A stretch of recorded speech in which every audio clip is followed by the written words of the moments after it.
Welcome back to Chow Time Pods. Your host, got views today from men only.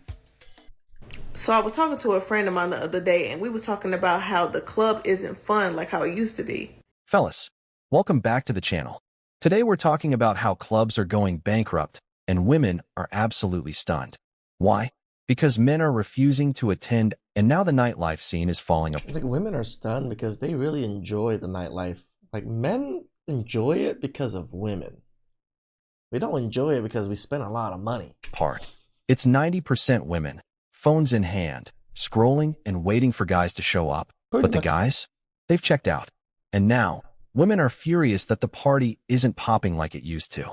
Don't forget to like, comment, and subscribe, because this shift in the dating game is only getting more real. Clubbing and partying and all that is just not a vibe anymore. And I wish it could go back to the days where, and this was probably actually before my time, but the days where when people went to the club, they damn near got a workout in. Sweating everywhere, probably musty. Basically just too busy having a good time to worry about the next person. Now it's like when you go to a club, it is a competition. Yeah, because everybody has phones. I think phones and being able to record people when they do something goofy or do a goofy dance or they trip or something. People are just scared to get blasted on the internet for looking weird or something.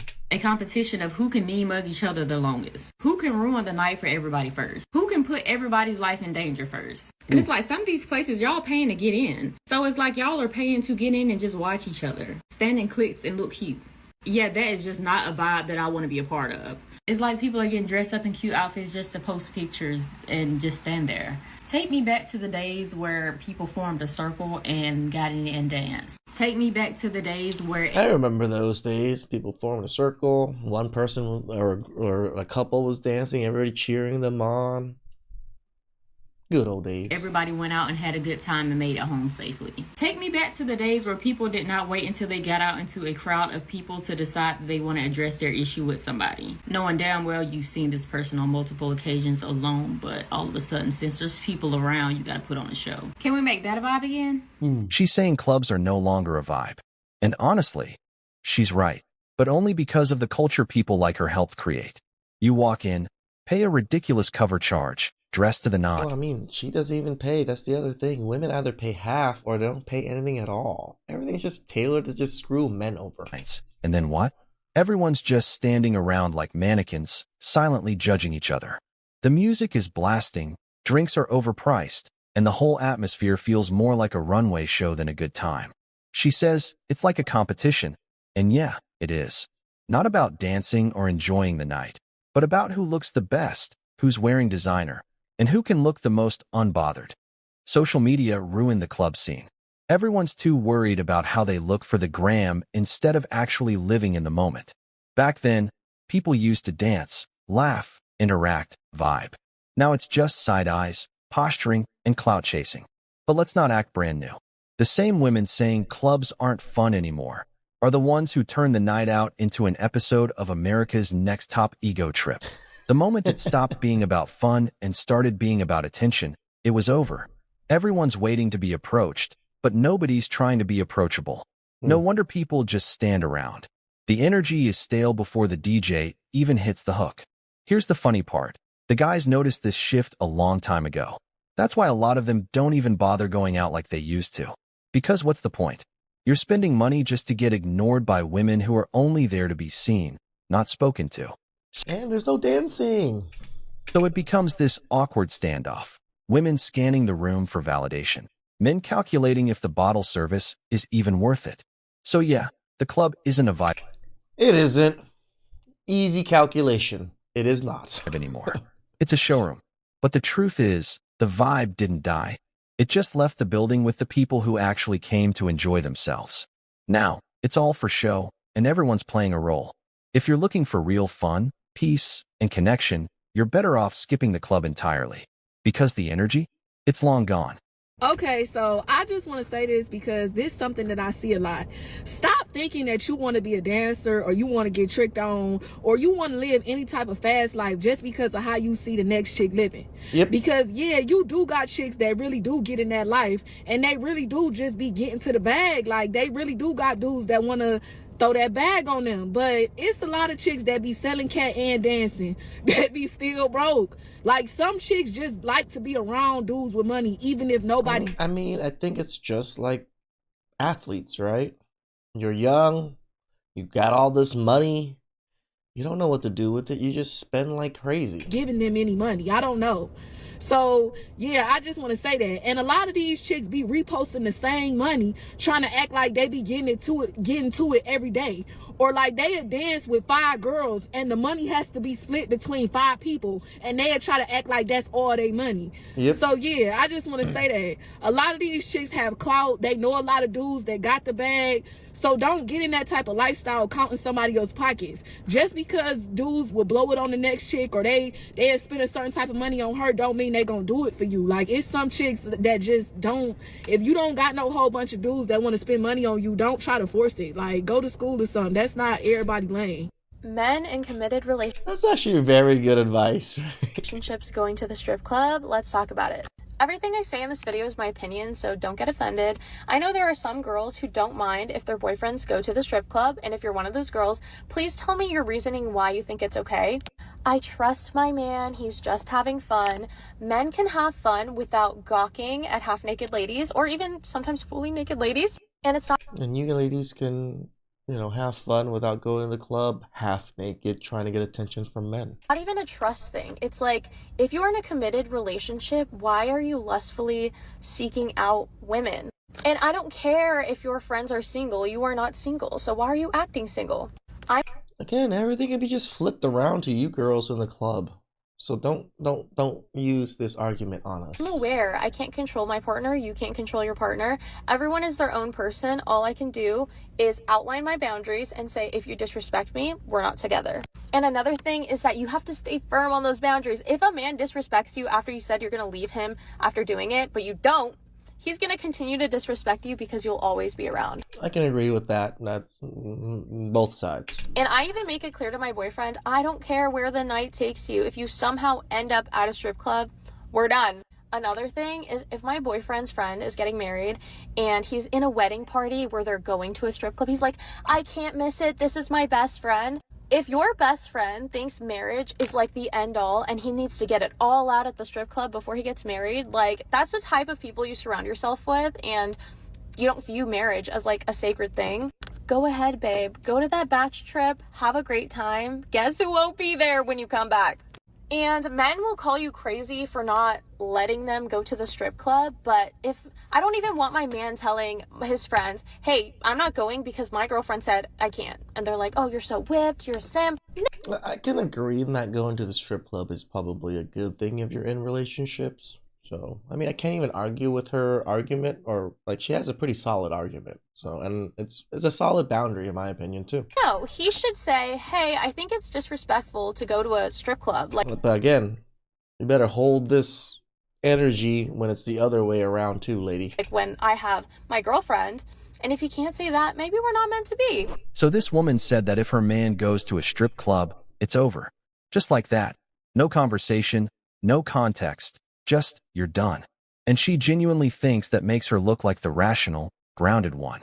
Sis, if you're this triggered by a man going to a legal building where dancing is literally part of the business model, the issue isn't the club. It's your insecurities doing the cha-cha in your brain. Let's be real. A man going to a strip club... I can 100% agree with that. Like, most men going to the strip club are not getting laid, right? Most men going to the strip club are not even really getting attention from the women in the strip club. doesn't mean he's cheating, plotting, or losing interest in you. It means he's going to a place where music, drinks, and adult entertainment exist. Entertainment, keyword. If you're in a committed relationship and you think the mere idea of other women existing is threatening, maybe it's time to look in the mirror and ask why your confidence is built like a house of cards on a windy day. Why do you think a man seeing other women dance suddenly erases everything he has with you? Again, I'm slightly going against this because I think it's a solid boundary. If you don't want your husband or your partner to go to a certain spot that you feel is a certain thing and you told him and he still does, it's still a solid boundary. So I don't hate on it. Here's the funny part. These same women will watch Magic Mike, thirst over half-naked K-pop idols, scream over actors with six-packs, and repost Zaddy energy on TikTok like it's a second job. But the moment their man steps foot into a strip club, it's a federal This is where I would 100% agree with man only. Yeah, they love to play that. Was it case. He's lustful.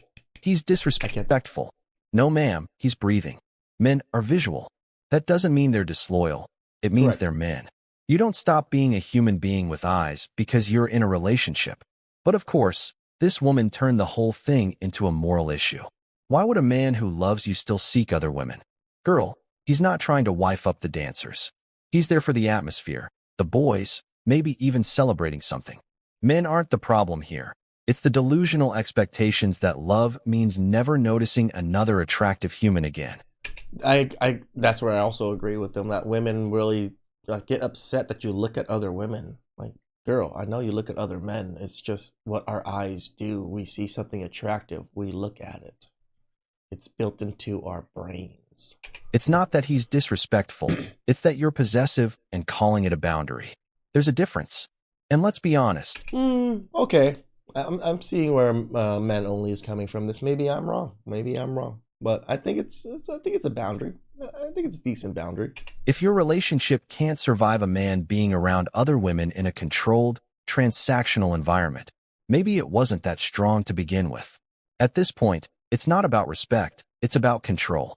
And you can mask it as standards all you want. But a man who provides, protects, and is faithful doesn't deserve to be treated like a criminal just because he sat near a pole. That I can agree. You're not mad at the strip club. You're mad that your man still has options, and you know it. Abandoned nightclub. That's a huge nightclub. The bar was sold. The owner didn't even bother locking the doors.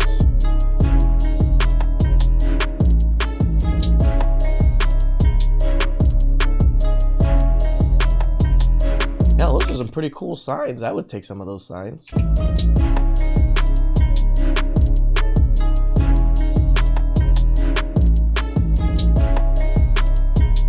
Nightlife in every other city is like fireworks. Nightlife in Boston is like lighting a candle. I need more. I need drama. I need boom. I need everything. And men don't want it. That's why it's dying. I know it's Monday, but Boston really needs to like work on what they Girl, it's Monday. Go to bed. Get ready for work tomorrow. offer us, because there's nothing here that excites me. I don't know if I just need to move to another city, but Boston, I need the nightlife to, crank it up. So this woman literally said that nightlife in other cities feels like fireworks. But in her city, Boston, it's like lighting a candle. A candle, not even a scented one. And her conclusion? I need more. Ma'am, no, you don't need more. You just need to sit down somewhere and realize that your life is not a never-ending episode of Euphoria. Here's the thing. When a woman starts comparing cities like she's shopping for vibes instead of stability, that's the first red flag. It's not the city's job to entertain you 24/7. I like the OC. I picked my city because it's safe, and I'm in a safer neighborhood. Where I used to stay, was not so safe. Like, my car got broken into every so often. Here, I can leave my garage open and nobody steals anything from my garage. Safe. You're not 21 anymore. And this, I need more energy, more excitement, more chaos mindset is exactly why you're burnt out and still blaming your zip code for your bad decisions. Boston didn't do anything to you. Maybe you're just bored with yourself. Let's call it what it is. She's not chasing nightlife. And she's also chasing money, because if you have money, nightlife, you can enjoy yourself anywhere, anytime you want, because you have money. She's chasing validation in louder environments. She wants to be in cities where the music is louder, the lights are brighter, and attention comes faster. You know what that is? Escapism. And you can dress it up with glitter and heels, but if your happiness is tied to bottle service and VIP lounges, you're not looking for a life. You're looking for a distraction. And these are the same women who later cry on TikTok talking about how exhausted they are, how their soul needs peace, and how they're just trying to find themselves. Yeah. Well, maybe you'd find yourself if you weren't constantly searching for it under nightclub strobes and the bottom of overpriced cocktails in cities you can't even afford to live in full time. So here's a thought. If Boston feels like a candle, maybe light it, sit down, and reflect.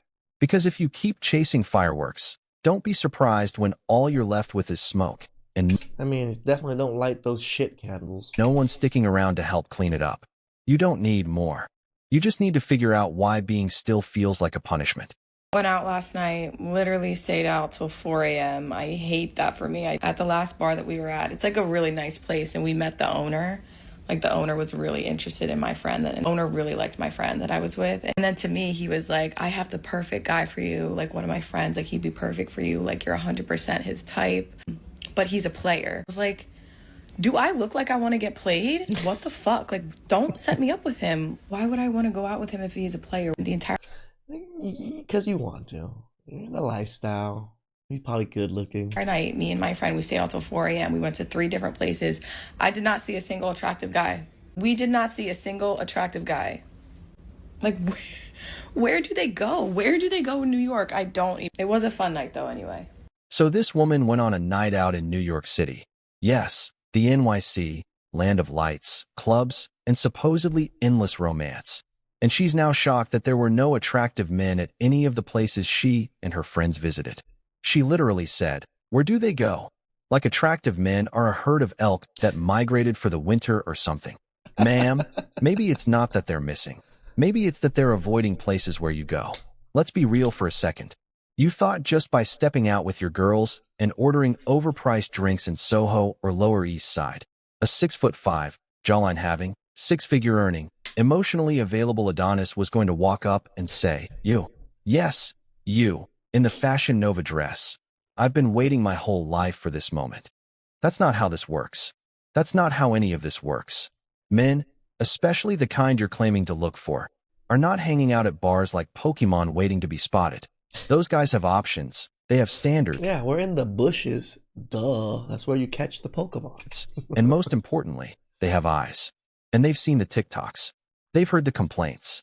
They've watched women go out, ignore every decent man in the room, record stories for the gram, then say men ain't when they go home empty-handed. It's not that attractive men don't exist. It's that they're not available to the delusional anymore. These guys are either cuffed up, focused on their careers, or completely done with the scene. They're not trying to compete with your phone for attention, prove their worth in a room full of girls playing Who's the Baddest, or approach someone who already has her RBF set to maximum. So next time you're wondering where the attractive men go, maybe ask why they'd want to be found in the same places you're searching. Because if you keep looking for husband material in hookah lounges and cocktail bars, don't be surprised when all you attract is one-night charisma and long-term disappointment. Hola, ¿cómo estás? Ay, ay, ay, H, Chucho. Eres hermosa. Yeah, I know you see that. But listen, before you go to Colombia, let me give you 3 tips here for the night. Put it on, take it off. Yeah. Make sure you pay attention to these 3 tips. Number 1, numero uno. Take out money in pesos, not USD. It's a mistake. Broski, I went to go buy something here. It cost 33 pesos. No, yeah, 45 pesos, yeah. I got 20 USD. That was about 80 pesos. I've given my man 20 USD. Do you know what my man gave back to me? He gave me 5 pesos, bro. Do you know how much 5 pesos is in USD? Broski, it's not even up to $1. That's what he gave me. And I was trying to tell him, Broski, I gave you too much money. The guy said, no, my friend, when I do the conversion, just take out pesos, yeah? Don't take out... Well, you should always, when you travel, take out the currency of that country. Almost always. USD, just take out pesos and save yourself all the trouble. Because when you take out the USD, the eyes are like this. They're like, eh? Number 2 is a numero dos, yeah? Do not take yellow taxi. Do not take yellow taxi. Do not take yellow taxi. The man said it 3 times. I gave my guy 50 pesos, yeah? My man has gone to the shop. to get change. Why has he brought back 25 pesos? The night is asking me to give him another 50 pesos to pay for a trip that was 25 pesos. And he's arguing with me. We're just doing Google Translate. I'm telling him this, he's telling me that. Like, bro, we're just going back and forth. I even wanted to lamp him. But then I don't know who's about me. I might get lamped, I might get bullseye on my head, fam. So, you know what I'm saying? I don't want no trouble abroad. But don't take yellow taxi, take Uber. Listen. I don't even know if the Uber is all that great. An Uber trip I paid for, was zero, yeah? Zaho, 67 pence came out of my account. When I saw that, I said, hey, wait. I'm taking Uber everywhere. Bro, I think the most expensive Uber that I took in Colombia was probably like £7 or £8, if that. But the cheapest I took was 67 pence. And the journey was, I swear to you, the journey was at least 10 minute. 10-minute journey, and it was 67 pence. Do not take yellow taxis, avoid. Okay, if it's talking about money-wise, I get it. Cool, number 3. Now this one, man them. Listen, especially if you're going Colombia, Cartagena, Medellin, or then place Bogota. Listen, yeah? Someone told me this on a plane. Negotiate at all costs. That's what I'm going to say. That's an Asian thing. We bargain everywhere. Like, if you know Asians, we don't like to pay full price on things. Negotiate. I even hate traveling with my family and my aunts sometimes. I'm like, oh, they're like, oh, this is $3. My aunts will get that crap down to $1. Cost. Never accept the first price. You guys have read the book. Where's the book? I've got a book here. It says never split the difference, yeah? Negotiate at all costs. Never accept the first price. But also, if there's some other stuff that I've missed out, feel free to share the comments so that other people can, you know what I'm saying, get information, you know what I'm saying? I'm trying to, so that when you go there, you're prepared, you know what I'm saying? You're not doing no mistakes. So this man is out here giving nightlife survival tips for Colombia, and honestly, he's not wrong. Let's break this down like the passport bro gospel that it is. Tip number 1. Take out money in pesos, not USD. He said, and I quote, "When you pull out dollars, their eyes will pop out." Correct. Sir, you just unlocked cheat code behavior. Because the moment you pull out American money, you might as well have walked in wearing a sign that says ATM with a pulse. Flashing USD in Colombia is like throwing raw steak into a lion cage. Like, they used to be like that in, like, my country, Cambodia. You used to be able to just use USD all the time, and they'll just give you the proper change. They're pretty good with it. But nowadays, the country says, no, you have to use reals, which is what our currency is called. So you just got to use that, which is better. Again, so you can't get cheated as easily. And yeah, when they see American dollars, eyes start looking at you. And it might be eyes that you might not see because they're far away, ready to stalk you. You're not being admired. You're being targeted. Yeah. Exchange your money or prepare to fund someone's rent, manicure, and cousin's quinceanera by mistake. Tip number 2. Take Uber only. Bro said don't get into random cars or street taxis. And that's facts. Because you might think you're hopping into a taxi, but turns out you're in someone's cousin's beat-up Honda Civic getting a full tour of every back alley in Bogota. Uber is traceable, predictable, and doesn't include unexpected detours to someone's friend's house real quick. Don't play yourself. Tip number 3. Negotiate everything. This one had me crying. He said, and he meant it, negotiate like your wallet depends on it. Because in Colombia, even the price of bottled water is up for debate. If you don't negotiate, you're paying tourist tax, ego tax, and he looked like he got it tax all in one. So channel your inner uncle at the flea market and haggle like your dignity's on the line. Bottom line, this man is giving out survival tips, not just for Colombia, but for any man that thinks any travel foreign nightlife is just vibes and cheap drinks. No, sir. It's chess, not checkers. Go prepared or go broke. Going out of town or lose kidneys and then coming back to Denver, Colorado is kind of depressing. Don't get me wrong, I used to be a night nuisance like every day of the week in Denver, Colorado. They knew me out here. They probably still do. I was up at at the Taco Tuesdays. I was That's not usually a good thing, girl. up at the fucking flip nights. I was at everything. But, like, it's kind of, like, underwhelming as fuck. Like, damn, like, one, I know everybody. And two, there's only, like, 2 fucking clubs. And, like, sometimes they are lit, but it's just like, bro, like, compared to other cities, like, we are slacking. We're so slacking in the nightlife department. And I am a night nuisance, so I like to go out. I'm going to go out this Saturday, don't get me wrong. But I was just in Scottsdale, and I was like, damn, bro, like, nearby there's Phoenix. You can go out in Phoenix. Like, even in Scottsdale, there's, like, tons of shit on, like, a whole strip. It just makes no sense. It's like, people who hike don't like to go out? Can't you like hiking and going out? Like, we can hike 14ers and drink 1942. So this woman gets on camera, looking genuinely offended, and says, and I quote, "Denver nightlife is repetitive. They're slacking. I'm a night nuisance and Denver just can't keep up with me." Girl, if that isn't the most chaotic party animal declaration I've heard all week. First off, let's be honest here. When someone refers to themselves as a night nuisance, I've never even heard that term before. that is not a cry for fun. That's a warning label. Yeah. That's someone who's been out Monday through Sunday, closing down dive bars like it's her part-time job, and wondering why the DJ didn't switch up the playlist for the 5th night in a row. Ma'am, you've out-partied the city. It's not Denver, it's you. She's acting like Denver owes her a rotating cast of events, rooftop parties, and surprise DJ sets in every alley just to satisfy her boredom. Newsflash, not every city is Miami or New York. Denver is trying to be wholesome, okay? It gives hiking boots and IPA flights, not And some good flour. back-to-back tequila blackout Tuesdays. And let's not ignore the irony here. She's living in Denver, but expects it to behave like Ibiza. Sis, you're in Colorado, not Coachella.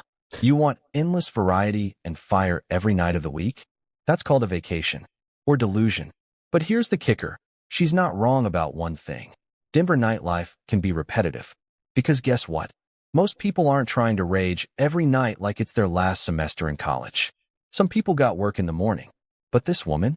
She's on a personal mission to audit the entire nightlife scene and report back like it's her civic duty. Denver, beware. You've been called out by the self-proclaimed night menace. Better bring your A game, or she's taking her party energy elsewhere. I don't know how much I can say about this without pissing the wrong people off, but I've been seeing like a lot of other people come out about their experience and the allegations that they're coming out with about the nightlife scene and how it is ran by vampires here in New York and Los Angeles.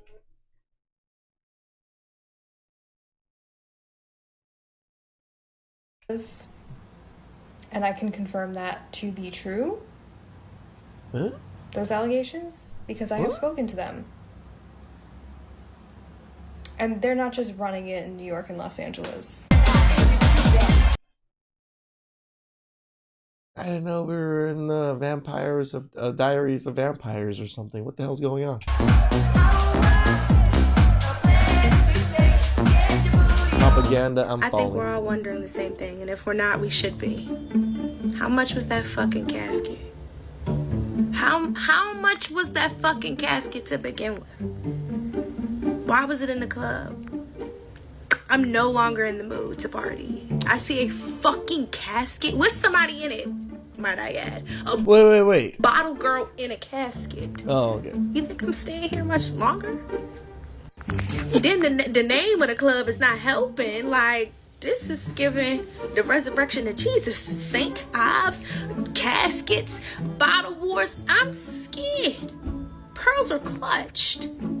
Robe clothes, I'm out, I'm gone. Like, every time I go to DC, I feel like a chip of me just disappears a little bit. Like, are y'all okay? Are y'all alright? You couldn't do like sparklers or something? They was probably cheap because 4th of July just, no. The Caskets aren't too expensive. Gotcha. DJs are having breakdowns because people won't stop doing this at clubs. According to this Vox investigation, we've forgotten the entire point of nightlife. Instead of dancing, people are just standing there, talking, scrolling Instagram. One DJ says seeing someone scroll Facebook on the dance floor is soul-crushing. Here's the problem. People discover clubs through 15-second TikToks. They think it looks cool, but that clip doesn't capture dancing for 8 hours straight. They're treating clubs like photo ops. One DJ put it perfectly. Really? This is when you want to scroll Instagram. Everything becomes content to post instead of an experience to actually have. So clubs are getting creative. One Manhattan spot famously has poor cell service downstairs. Others are literally turning people away at the door if they're not there to dance. Are you team put the phone down and dance, or team let people vibe how they want? Comment below. Put the phone down and dance. So this man gets on camera and says what every DJ, club owner, and nightlife regular has been dying to scream. There's too much standing around. Women just scroll through their phones all night checking social media. And you know what? I think a lot of men do it too nowadays. He's not lying. We've officially hit the point where nightlife is no longer about having fun. It's just a live photo shoot with bad lighting. You walk into the club, and it looks like an Instagram convention. These women showed up in heels and full glam, just to sit down and refresh TikTok. DJs are out here sweating, throwing on every hit from Beyonce to Bad Bunny, trying to hype the crowd. And the girls? They're sitting at the table, holding up a phone with a bored face like, "Girl, we should go. It's dead in here." No, sis, you are the reason it's dead. You came to the club to stand still like a museum exhibit, film a 15-second IG story, and then complain that men don't approach you. They're too scared to interrupt your scrolling session. Club owners are spending thousands. Lights, dancers, bottle shows, smoke machines, and women are out here ignoring all of it, taking boomerangs of the champagne just to look like they're having fun. It's not nightlife anymore. It's just content creation with a dress code. So yeah, this man told the raw truth. Ladies, if you're going out just to record yourself being unimpressed, do us all a favor. Stay home. Right. Like, to record yourself to be unimpressed. If I went somewhere and I was unimpressed, I wouldn't record myself. Like, you know, we have a night market here called 626 Night Market. I've heard so many great things about it, how it's wonderful and all this. Like, I think a few years ago I went to it. Oh my God, it sucked. The lines were super long to go get the food. There wasn't really that much booths. It was a huge venue, but just like huge lines. It wasn't enjoyable. Like, I wasn't going to record something I wasn't going to enjoy. Wear your robe and film your phone in peace. Because right now, y'all are killing the vibe faster than the last call bell. So I was talking to a friend of mine the other day, and we were talking about how the club isn't fun like how it used to be. And it's not just about, oh, we getting older and I can't do anything past 10. Because, you know, that may be for That's some me. people, but for people like me who still like to pop out every now and then. And to a lot of older people still like to go out that's like 35 and up. But to me, I think it's because back in the day, the club setting, how it was built was different back then. Correct. Back in the day, it was VIP up here and general admission was at the bottom. Not saying it's a good or a bad thing, but it was separated. Now you got the whole club full of sections and there's no place to stand, dance, and really socialize outside of the people that you're with. And hell, most of the time you don't even know the people that's in the section. 2, girls get in the section and all of a sudden they want to be over the top bad bitches and bougie, and dudes want to do the most throwing money, and you're not even in the strip club. Women and men are not dancing with each other. Women are dancing with other women. Yeah. And dudes are sitting on the sideline like, oh, I wish that was me. And this happens in day parties too. But y'all spend all this money to not even socialize with each other or get a number. Y'all too busy trying to record yourself smoking hookah. Like, be for real. So this woman literally gets on camera and says, asterisk, going to the club isn't fun anymore. Asterisk. Oh, really? Now it's not fun? You don't say? Because a few years ago, it was your second home. Back then, every weekend was a red carpet event. You and the girls showing up like it was Coachella just to spend the night filming IG stories and turning your nose up at every guy who dared to say hello. Let's be honest, clubs didn't stop being fun. You stopped being the center of attention. That's the real problem. Back when the DJ was spinning your song and you were getting free drinks just for existing, you were the queen of the night. Now it's just, ugh, it's boring. Translation, asterisk, nobody's catering to me anymore. Asterisk, women turn nightlife into a fashion show and a validation competition. Everyone's standing around like statues, not dancing, not vibing, just holding a drink for the aesthetic and scanning the room like they're judges on America's Next Top Bachelor. So now that men have caught on, stopped simping, and started enjoying themselves without you.